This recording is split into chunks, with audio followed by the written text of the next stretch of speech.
بسم اللہ الرحمن الرحیم۔ دنیا اور آخرت پر رسول اللہ صلی اللہ علیہ وسلم کا ایک خطبہ۔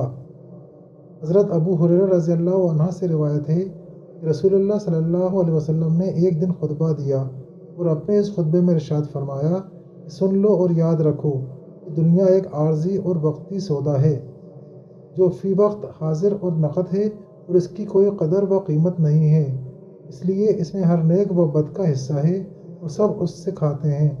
اور یقین کرو کہ آخرت مقرر وقت پر آنے والی ایک سچی اٹل حقیقت ہے اور سب کچھ قدرت رکھنے والا شہنشاہ اس میں لوگوں کے اعمال کے مطابق جزا اور سزا کا فیصلہ کرے گا۔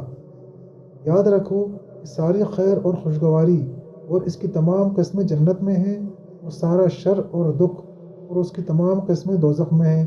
بس خبردار خبردار، جو کچھ کرو اللہ سے ڈرتے ہوئے کرو، اور ہر عمل کے وقت آخرت کے انجام کو پیش نظر رکھو، اور یقین کرو کہ تم اپنے اپنے اعمال کے ساتھ اللہ کے حضور میں پیش کیے جاؤ گے۔